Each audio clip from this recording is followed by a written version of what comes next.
Olá, meus irmãos, a paz do Senhor Jesus, tudo bem com vocês? Eu espero que sim, eu tô muito bem e muito feliz com a oportunidade que Deus tem me dado de estar gravando os nossos devocionais.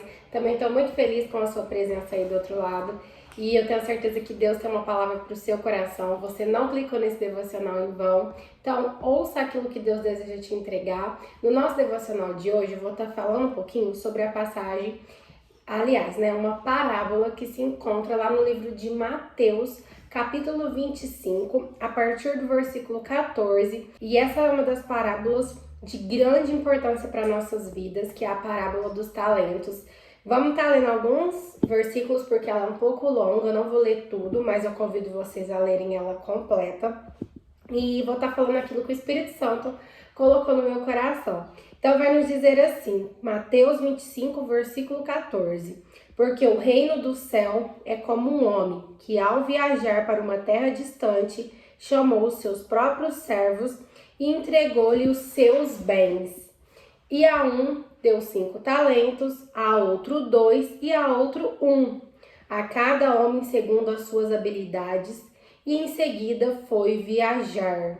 Então, o que recebera 5 talentos foi e negociou com eles e fez outros 5. E da mesma forma, o que recebeu 2, ele também ganhou outros 2.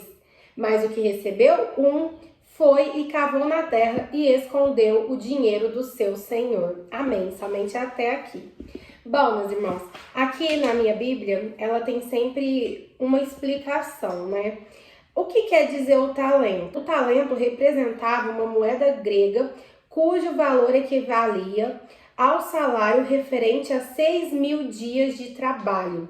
Então, um talento já representava 6.000 dias pagos de um trabalhador. Então, trazendo para os nossos dias, equivaleria um dinheiro bom, né? Vamos dizer assim. Se um dia do trabalhador for 100, você multiplica esse 100 por 6.000. Então, Deus, mesmo dando um talento para aquele homem, ele deu um valor alto, né? Confiou a ele algo de valor alto.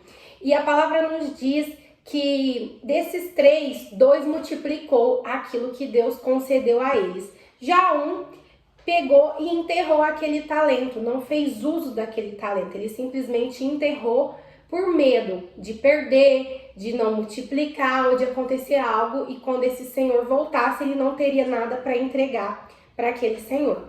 E trazendo para os nossos dias, esse talento nada mais é do que os dons que Deus nos dá. Aqui nessa explicação vai dizer assim, que são os recursos financeiros, os dons, os privilégios e as oportunidades que Jesus confia a nós. Então, cada um de nós recebe talentos. Alguns recebem mais e outros recebem menos.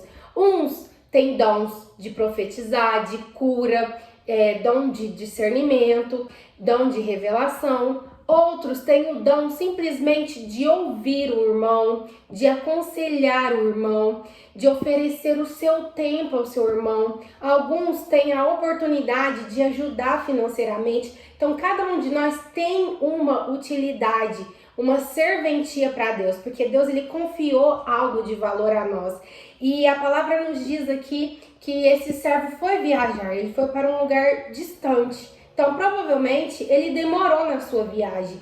E isso se compara, esse Senhor, com o nosso Jesus. Porque Jesus, ele também foi para o céu, mas ele virá nos buscar, né? E a cada um que ele concedeu um talento, ele vai querer que a pessoa, saiba administrar e multiplique esse talento para ele. E o que será que nós estamos fazendo com os talentos que Deus tem nos concedido? Será que a gente tem sido um bom administrador desses talentos? Será que a gente tem sido como esses 2 primeiros servos que multiplicou aquilo que Deus confiou a eles? Ou será que nós temos sido como esse último servo que foi e enterrou o seu talento, como ele diz aqui? Mas o que recebera um foi e cavou na terra e escondeu o dinheiro do seu senhor. A gente precisa multiplicar aquilo que Deus nos deu. A gente não pode achar que aquilo que Deus nos concedeu é pouco ou é de pequena serventia, porque não é. Deus, ele confiou a nós de acordo com a nossa capacidade. Então, às vezes, se hoje você tem um dom que você diz ser inferior em relação ao seu irmão, em relação às outras pessoas que você conhece, eu quero te dizer que você não pode fazer essa comparação, porque quando Deus te confiou esse talento, ele confiou por base na sua capacidade de produção, porque Deus, ele é um Deus justo, e quando a gente estiver diante dele, para que a gente preste conta a ele com aquilo que a gente fez, com as coisas que ele confiou a nós, ele julgar de forma justa, né? Não nos dá um dom maior do que a nossa capacidade de reprodução. Então Deus, ele sempre nos confia algo de acordo com aquilo que a gente é capaz de administrar. E por mais que seja um talento, como aqui diz, tem um valor alto. Então saiba ser fiel no pouco, como a passagem aqui nos diz, servo bom e fiel. Foste fiel no pouco, sobre o muito eu vou te colocar. Então, quando a gente é fiel no pouco, com aquilo que Deus nos dá, ele nos dá mais, entendeu? Deus falava, foste fiel no pouco, e um talento naquela época não era pouco, mas por quê? Aquilo que Deus tem para nossa vida é muito maior do que a gente pode imaginar. Então, eu creio, meus irmãos, que tudo aquilo que Deus confia a nós tem uma serventia muito grande, e a gente não pode desprezar, a gente não pode enterrar os talentos que Deus nos deu. Deus, ele usa cada um de uma forma diferente. Repara para você ver, não existe ninguém igual. Às vezes existe próximo de você várias pessoas que fazem bolo, mas se você comer o bolo de uma, comer o bolo de outra, comer o bolo de outra, você vai ver que não é a mesma coisa. Elas podem usar as mesmas receitas, mas não vão ficar da mesma forma. Então Deus, ele te confiou algo de valor para que você administre isso, para que você multiplique aquilo que ele confiou a você, porque vai chegar um dia que você vai estar diante da presença dele e ele vai te perguntar: o que você fez com os talentos que eu te entreguei? Me mostre as suas obras, o que foi feito quando eu te confiei algo de valor, algo de importância para mim. E aí a gente não vai ter como ter desculpas, como dizer: Senhor, como esse servo diz, aqui fala assim, ó, o último que não multiplicou e não fez nada, diz assim no versículo 24: Senhor, eu soube que és um homem duro, que colhe onde não semeaste e ajunta onde não espalhastes. E receoso eu fui e escondi na terra o teu talento. Eis aqui está o que é teu. Ele jogou a culpa do receio dele, do medo dele, da incapacidade que ele mesmo criou dentro dele, porque aqui fala que Jesus deu de acordo com a capacidade de cada um. Ele usou as desculpas para falar para Deus: eu não multipliquei, eu enterrei. E é o que muitos vão fazer naquele dia. E aqui Jesus responde a esse senhor: servo perverso, preguiçoso, tu sabias que eu colho onde não semei e ajunto onde eu não espalhei. Tu deverias, portanto, ter dado o meu dinheiro aos cambistas, e então na minha vida teria recebido com juros o que era meu. Tomai, portanto, o talento dele e dai ao que tem 10 talentos, porque a cada um que tiver será dado, e terá em abundância, mas o que não tiver será tomado até o que ele tem. Então é importante a gente saber que Jesus, ele foi, mas ele vai voltar. E ele não nos diz nem o dia e nem a hora. E a gente não tem tempo para ficar esperando: amanhã eu faço para Deus, amanhã eu exerço meu chamado, amanhã eu dedico mais a minha vida a Deus. A gente tem que saber que a gente não tem o controle do amanhã. Então é hoje o momento que Deus te chama para você fazer a obra dele, para você usar daquilo que ele já confiou a você. Ele mesmo te deu.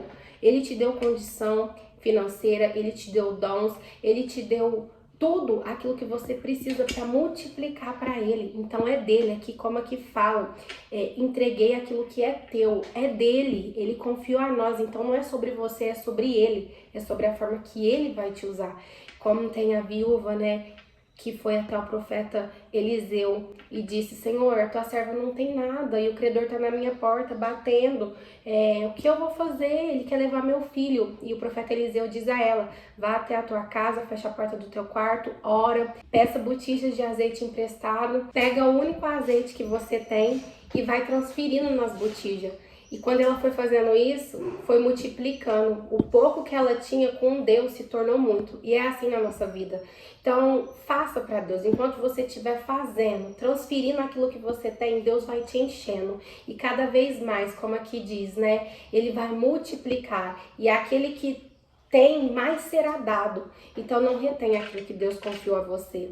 Não fique com medo, não fique com receio. Ai, mas eu não sei falar. Ai, mas eu não sei pregar, eu não sei louvar. Deus, ele vai te usar. Você só precisa entender qual é o chamado que Deus tem na sua vida, qual é o dom que Deus concedeu a você, como que você vai ser útil no reino de Deus. Peça para Deus, às vezes você não sabe, mas você tem que falar para Deus: Senhor, eu quero ser útil para o Senhor, eu quero trabalhar para o Senhor, então me revela como que eu posso ser útil, o que eu posso estar fazendo. Às vezes você tem o dom de ajudar as pessoas, de solidariedade, então ajude as pessoas, faça doações, sabe? Se disponha, porque a palavra fala: tudo quanto você fizer, faça de todo o coração, não pensando que é para um homem, mas para Deus que você vai estar fazendo. E no tempo certo, Ele vai te recompensar. Então, que eu e você não venha desperdiçar a oportunidade que Deus nos dá. Se a gente tem um trabalho hoje, é porque Deus, através do nosso esforço, através da nossa dedicação e da sabedoria que Deus nos deu, através do fôlego de vida que Deus nos deu, porque sem um fôlego de vida, tendo a maior sabedoria que a gente tem, a gente não seria capaz de trabalhar. Então, através de Deus, a gente tem a vida que a gente tem hoje. Então vamos ajudar as pessoas, vamos multiplicar os talentos que Deus nos concedeu. Não vamos fechar os nossos olhos para os irmãos que carecem de necessidade, que precisam da gente de qualquer forma, como eu disse, até para ouvir, dar um abraço, conversar, meus irmãos, não precisa de muito, é com o pouco que Deus quer te usar. Foi isso que o Espírito Santo colocou no meu coração, eu espero que ele continue falando com cada um de vocês. Um beijo no seu coração e eu espero vocês até o nosso próximo devocional. Tchau, tchau!